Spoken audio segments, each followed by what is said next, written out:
Putin's call, Tomahawk twist that shocked the world. In 1 week, Donald Trump completely reshaped America's position on the Ukraine war. After promising Kyiv long-range U.S. Tomahawk missiles, he suddenly reversed his decision, right after a private 2-hour phone call with Vladimir Putin. That one conversation changed months of U.S. strategy, left Ukraine exposed, and opened the door to a brand new Trump-Putin friendship plan. In early October, Trump told Ukrainian President Volodymyr Zelensky that the U.S. was ready to deliver Tomahawk Block 4 cruise missiles, the same weapon used in Syria, Libya, Iraq, and Iran.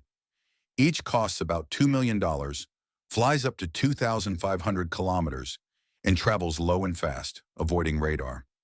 It would have allowed Ukraine to hit deep inside Russian territory, from the Shahed drone plant in Tatarstan to the Engels 2 air base near Saratov. For Kyiv, this was hope. For Moscow, it was panic that would escalate war.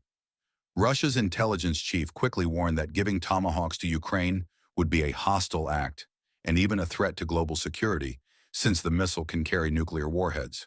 Then came October 16th. Putin called Trump. 2 hours of compliments, business talk, and promises of a new U.S.-Russia trade era. And the very next day, when Zelensky arrived at the White House expecting a deal, Trump stunned his team. He scrapped the Tomahawk plan, dropped talk of new sanctions on Moscow, and said both sides should accept the current status quo. That would mean Ukraine losing about 20% of its territory, effectively freezing Russian gains since 2014.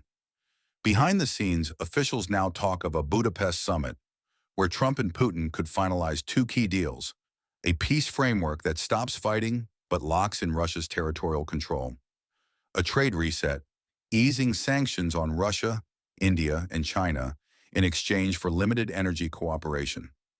Putin would need to travel through NATO airspace to reach Budapest, a clever move forcing the EU either to allow it or risk being blamed for blocking Trump's peace efforts. Once again, the Kremlin is steering the optics, and Trump appears willing to play along.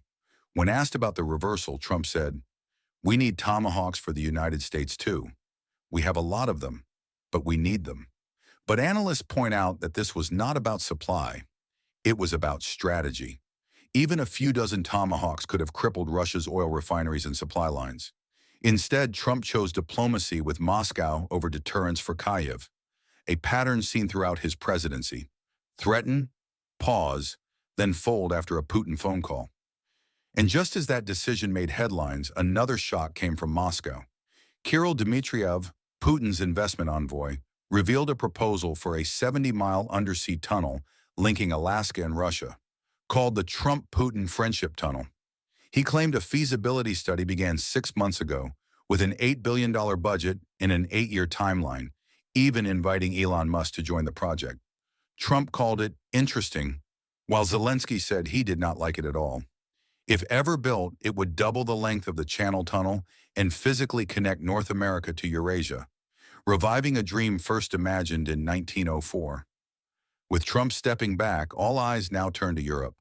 The European Union is trying to expand its defense fund, ramp up ammunition production, and provide humanitarian aid. But even EU leaders admit it's impossible to match America's scale of military support. Countries like Poland, Germany, and France are contributing, yet without Washington's billions in advanced systems, Ukraine's resistance could weaken. For Brussels, this conflict is no longer just about Ukraine. It's a test of whether Europe can defend democracy when the U.S. walks away. Trump calls it a peace plan where both sides can claim victory. But in reality, one side gains time, the other loses ground, and the rest of the world watches the balance of power quietly shift from Washington to Moscow.